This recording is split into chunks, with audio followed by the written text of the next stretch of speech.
So I think the reason we're having this meeting was just to talk about the process we want to kind of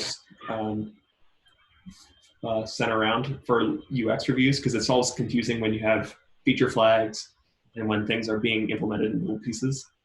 I actually, since we've commented on that, I feel like I haven't had that many issues with UX reviews, and like things have been going relatively smoothly. So in some ways, I don't know if it's probably good to clarify and like put it in the handbook anyway. But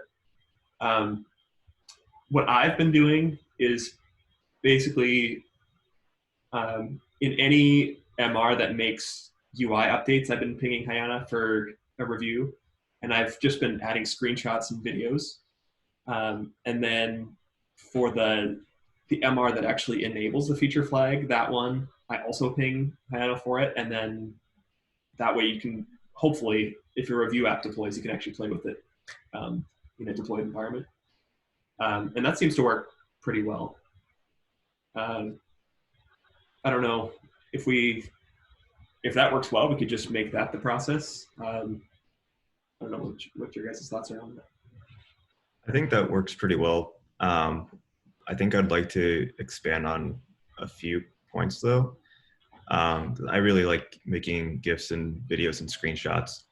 I wonder if we should, for like the sake of getting something documented in the handbook, create a sort of set of guidelines, like what sort of dimensions should the screenshots be? How should we annotate?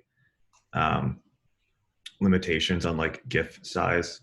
These are all things that I'm kind of mentally considering every time I'm adding a screenshot to an issue. And actually creating screenshots tends to be a bit of extra work, I'm finding, unless there's just a better tool to do it. But whenever I just do like a screen grab to clipboard and paste it into a comment, that screenshot just looks bloated. It looks huge in the comment. And I think it's hard to tell exactly what the main focus area is. Mm-hmm. So I'd like to try to find like a set of dimensions that works really well for posting screenshots and see if there's a tool that makes that easier. And I wonder if there's any prior art, like if there's any other groups within GitLab or companies outside of GitLab that are finding ways to communicate via screenshot in an easier fashion. And then when it comes to review apps, I know Hayana, you've mentioned this in the discussion issue, but sometimes we don't have review apps and in an MR, and I actually don't know why. I think I've seen somewhere that they are flaky. Sometimes they will work and sometimes they will not, but I don't know how to determine whether or not a review apps will be available on an MR. I think that's right. I think I saw a post about it was like 50% of the review apps don't deploy, which I think they're trying to get that up to like 80 or 90%. So that was called out as an issue, but I think that's why we've seen that is they were having issues with them deploying. So yeah, I think another solution would be, well, and then for this one I need help, is to make sure that my GDK and everything is working locally, because I would rather review it myself instead. Of course, screenshots and videos are awesome, but they don't capture, for example, some of the edge cases, and then we miss like some days in the back and forth in the conversation. And I think additionally, I also need to restart reviewing things locally, because up until a point in time last year, I used to do it, but my GDK is dead. So if I can review some things that, for example, if you provide some configurations and I can work around the feature flags, I have no problem with that. I can do that as well, but I need help figuring out what's wrong with my GDK. Yeah, from my point of view, that's actually ideal, because that's the least amount of work for us. Like, because then we don't have to take screenshots, and it gives you the best image because you can actually play around with it yourself. Yeah, if you just want to schedule a meeting with me and Jake, I'd be happy to help get your GDK up and running. So it might be easiest just to like blow it all away and start from scratch, is my thought. I was thinking the same thing. Whenever I've had a GDK issue, that always helps.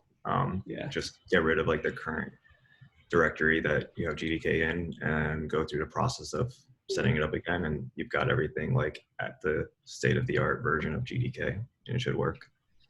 Yeah, and I also need to configure auto DevOps. So that's why I have been avoiding this for a couple of months now, because it just took me so long to make this work. And now I just know what happened. I know that some of the things were, most things are outdated. And yeah, it's just 3-4 days labor for me. Yeah, I've also avoided auto DevOps locally as well. I haven't had to work on any features that required it yet. So halfway through getting it set up locally, I've abandoned that effort until I need it. Yeah. And then just quickly circling back to what you said, Jake, about documenting some guidelines for the screenshots, etc. I'm pretty sure that I saw something in the handbook at some point about what to do, or maybe it was in the review, like the code guidelines review page and documentation. But I think, as I mentioned, also important what edge cases to cover. For example, which, like what you're saying, which screen sizes, or I don't know, form validation, all those things. Because if you're gonna go that granular, maybe it would be nice to have those guidelines as well. What do you think? Yeah, I think it'd be good just to list like, here's some things to consider when taking screenshots of things that you might need to include. Maybe not a hard rule, but like a mobile, like a responsive view, error states, hover states, tooltips, so like stuff that you might forget when you're just taking a screenshot. Yeah, that might be good to put in there. Awesome. I'm gonna put an action item here for us to open an MR to document that. Okay. Jake, are you on Linux or are you on Mac? I'm on Mac. I have a Linux machine here. I have another laptop running Manjaro if we need to have a Linux machine running. Okay, cool. I don't know if you are familiar with all this. I know if you do Command Shift 4, you can do like a small piece of the screen for screenshots instead of grabbing the whole screen. I use that. That's what I do. So. Yeah. I do that, but when I paste in that, like after that gets into your clipboard and you paste it in, it doesn't look like there's any padding or spacing around the screenshot, and it just looks really large. Right. Yeah. I think it's too because we're probably all on MacBook Pros, which have the high DPI screen, so it looks twice as big as the actual interface. Yeah. So I think like a mirror to what Hannah was saying about having her running branches locally, should the front end devs have design tools that we're using to verify that what is being posted in the design tab and what we're making match to like a more accurate degree? Because I really like having that design tab and seeing the designs visually. But in the past, I've had like Sketch open that a designer has like edited some files, and then I can actually see that here are the dimensions and here are like the exact colors and things like that. And I don't know if anyone else has been using design tools from the front end side, but I haven't been. So I'm wondering if that's something that we should be pursuing. I would say that if we have all the sketch files in the design repo, so maybe I can start linking them in the issue description, and then you can just, open, check, and everything. We don't do specs anymore. I used to export some of the prototypes in HTML so you could see the dimensions, etc.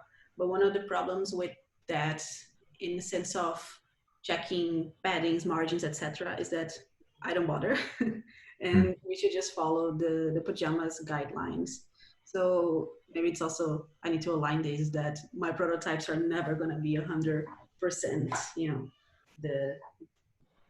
what needs to be translated into the front end. So that's why I try to say, use this component, use that component. And then in the merge request review, that, but definitely you can get access to all that.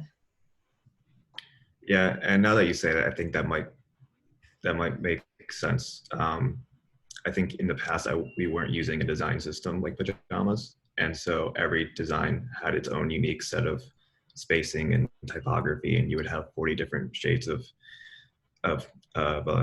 you know, a single color to use. But if we're using a design system consistently, then we should just be able to poke out components. Yeah. One of the problems I often face is that the pajamas guidelines, they're not fully implemented. So every now and then it's like, yeah, just like use the milestone component, whatever, make the header center aligned, and then it's not like that in Vue or in pajamas. So I had this one topic here that talks about like how can we review and communicate those inconsistencies before the code phase, so that we can, we know that, yeah, this prototype says header is aligned to the center, but in reality in the product it is not. So should we fix this instance, or should we just ignore this new guideline? So what do you guys think of that?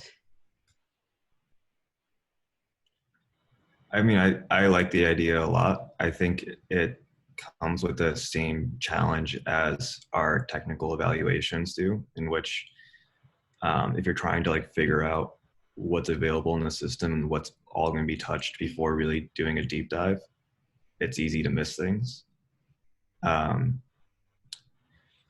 So I definitely agree that we should kind of have an overview and check to see like, is what's being proposed already implemented in terms of a component that we can pull out from pajamas and GitLab UI, or is there going to need to be an implementation of this component ahead of time before the issue can be resolved? Mm-hmm. And then if that's the case, should we, look for a smaller iteration of this issue, and for like an MVC, get something out that's smaller while the components are being created, and then come back and re-implement the feature, but with the proper components. Mm-hmm. Nathan, I'm curious about what you think here. Yeah. I'm thinking specifically like the milestone selector one, that I don't know, we probably should have caught that it was not a Vue component before we started on that, because that would have changed like the weighting of it. But usually we're pretty good at catching those things, so it's usually not an issue. But yeah, I was just thinking how we could have made that even smaller. We probably, like in the spirit of Sid's iteration talk, we probably could have made like the milestone thing a text box or something. Yeah. Which would be kind of a bad user experience. So I don't know. That's where it's like the trade-off of iteration versus user experience. Sometimes those are opposed, but then we could have circled back around later and added the actual selector. Yeah. Anyway, those are my ramblings. And I think that's a valid like challenge of iteration in MVC, because we can always go smaller and just ship something within the milestone, but is it going to be like something that's actually pleasant to use or understandable to the user? And at that point, was it even worth shipping and then spending time to refactor in the next milestone, when instead we could just focus more on implementing it correctly the first time? I think it's like one of the challenges there. Yeah. Especially if you create friction, for example, people, they are just used to, for example, selecting the milestone through the drop down, right? And if we just add a checkbox, they're gonna be like, what the fuck? So, but if we communicate that, hey, there's a follow-up and we are implementing it in Vue here and there, it makes it easier for us to have this conversation also internally, because when the community starts, giving feedback on UI, the bomb has already exploded internally, and people already hate it, or they already have a very strong opinion about those things. And that's one point. But another one that I wanted to highlight is that I'm trying to, let me add it here. I'm trying to add like a UX DOD to my issues together with Jackie. And then I think, I'm not sure if you ping here, but then I have this list of checkboxes that in a way they're like my UX process, right? Doesn't mean that I work on all those things in an issue, but for example, is it responsive? Do I have prototypes, this and that? And then I have a part here that it's about pajamas UI component. It's under criteria for UX DOD. Pajamas UI components have been or has been identified, and an issue is created. I think if we have some sort of, it doesn't have to be this complex, but some checkboxes in our issues that say has view component yes or no, or changes pajamas guidelines, this always will increase the scope of the issues. Maybe it's an exercise for ourselves, like when reviewing things, and then I can add to the issue description this part of I don't know, scope changes for the UI UX. Does that make sense? Yeah, it does. I think having a checklist of things is an awesome way to make sure that we're remembering everything that we need to. I really wish that labels could change the template of an issue. Like if we add the front end label, I wish like this DOD, the UX DOD could automatically be added to a proposal. Now I'm just doing manually and then hiding it in an expandable section in the issue description, because that's really for me, like Jackie and I, and also to know how much work I need to invest in an issue before we add to my board, my design board. But I think this is the moment where, let's say I identify that, hey, I'm using what do you call it, the milestones drop down component, right? And then it should be highlighted that the front end needs to investigate that. We don't need to create a big flow around it, but I think it needs to be something that it's part of our process.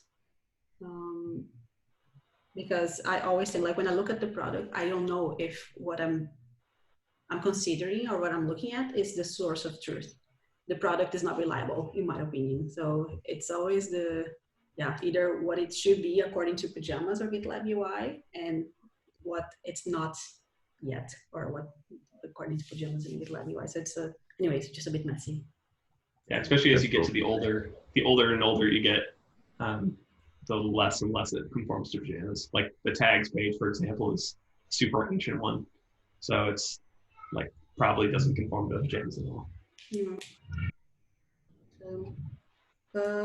So I'm gonna just add a note here. So like action item, so apply DOD, continue applying it, and being front end if I identify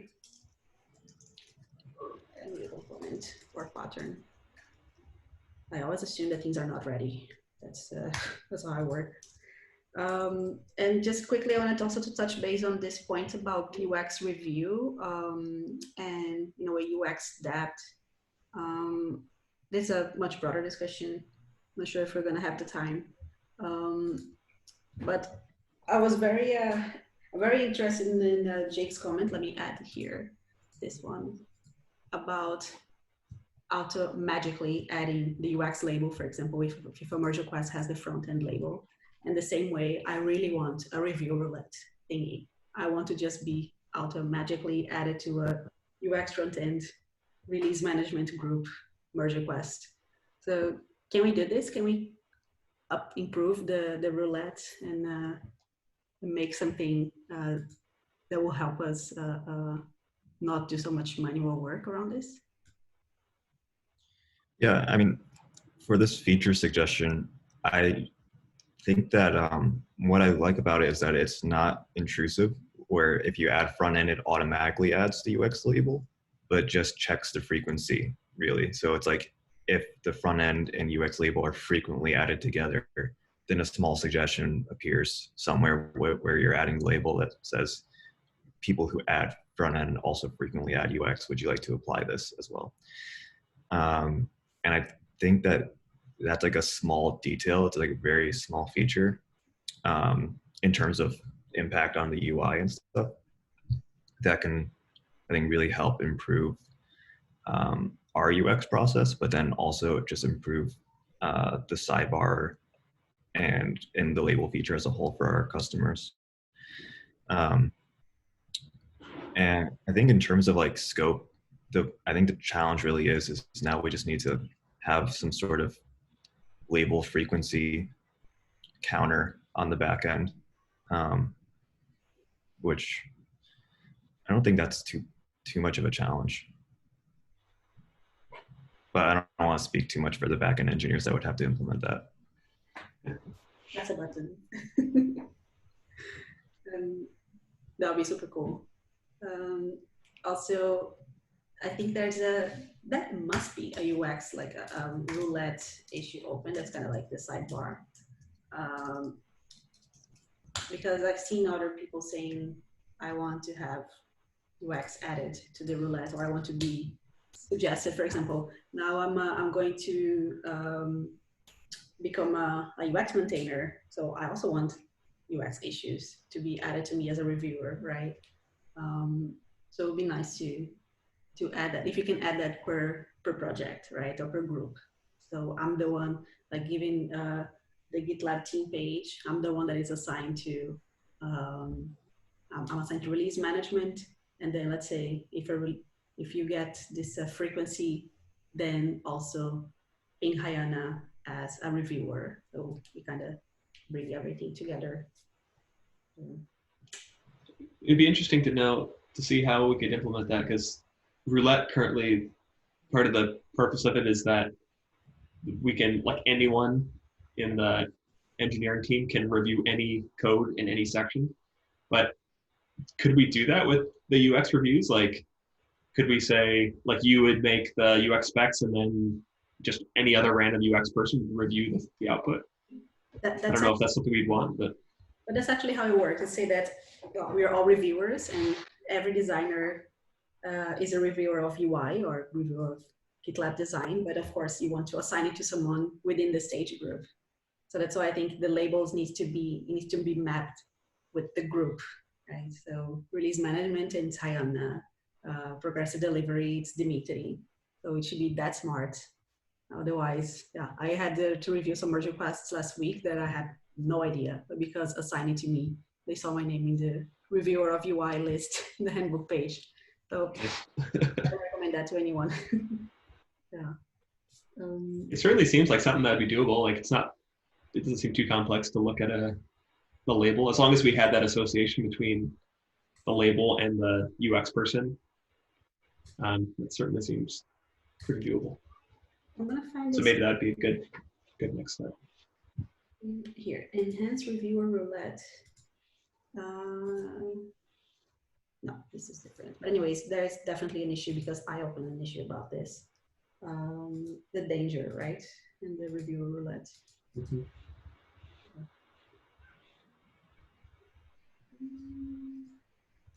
Try to find this later. Okay, action item. So I have to find issue, find or open. Maybe I'll open an issue. Maybe this can be like the free milestone fun thingy day. We just improve our processes. Right. Yeah. Okay. Anything else that we didn't discuss today? Not for me. I think the big takeaway maybe is, let's get the most concrete one anyway, is let's get your GDK up and running. So maybe if we can feel free to schedule some time with me or Jake or both of us, either one. Then we can do that. I think that would help a lot. Yeah, and then I really love the idea of documenting like some of the process around the merge request description, so screenshots and things like that, so we can always have some standards. And I'm gonna try. Sorry, dinner time. First, I'm gonna try to fix a GDK myself, and then just destroy everything so that we can start anew, because it's a mess. But I think that's going to already solve a lot of the problems that we have today. And who wants to open the merge requests for document, like making those documents that we discussed, like screenshots and that kind of thing? Yeah, I can be the DRI for that MR. Great. That'd be great. And then I'm going to schedule the call. I think maybe we could discuss the things for UX Dev asynchronously. Also, as Jackie mentioned today, we want to work on some of those UX Dev things. moving forward. And I just wanted to highlight this, that if we change the scope of or if we make like an update in the UI or the interaction, the merge request, then we always need to update the issue description. So maybe just as a reminder, also when we add this to the new page, Jake, is have a place where we talk about like what to do if the scope changes. So we open a follow-up issue, and then designer needs to do this and that. Because if the UI, for example, changes in the merge request and then the prototypes are already outdated, we need to provide a source of truth for everyone else that was not involved in this. So just a reminder, I'll add this to your merge request. Totally.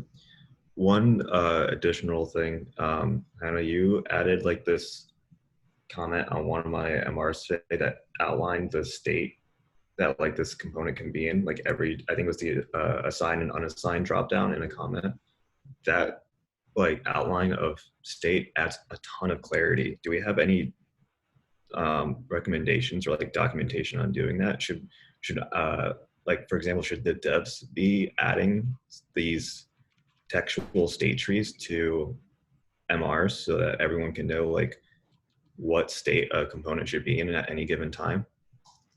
That's interesting. Yeah, I don't think we have any guidelines or any recommendations because I don't see other designers or anyone actually doing this. When I write, for example, the acceptance criteria, I try to be granular, but sometimes not that granular. But maybe we should start adding this to the description, because if you're, for example, if I'm QAing locally something, when I'm looking at the component behavior, those are the edge cases I look, right? I look at what happens when I interact with all the cases I can think of, but maybe it should be part of the description, like the acceptance criteria for what we validate or what we do. Yeah, I like that. Maybe I'll also open up an MR and just allow for a discussion and let people give feedback on a recommendation to add a outline of states that your component can be in or that your feature can be in, if it's not already in the acceptance criteria, of course. Okay, awesome. Many here. Yeah, and it is really nice when that we have that. The only caveat is that you can't always break down a feature into that nice little states. Like if it's something big, like a big form, it's a little unclear how to like what are all the different states. But yeah, I agree that those are super helpful when it's well defined like that. It's really helpful. Also, that's it. I said also, right? I was going to say awesome. Anyways, folks, I have my last call in a minute. Thank you so much. This was super helpful. I'm going to clean up the notes and add some of the action items here. And then I think we can follow up and see the improvements that we made. Awesome. Cool. Great. Well, thanks so much. Thanks, everyone. Bye. See you. Bye.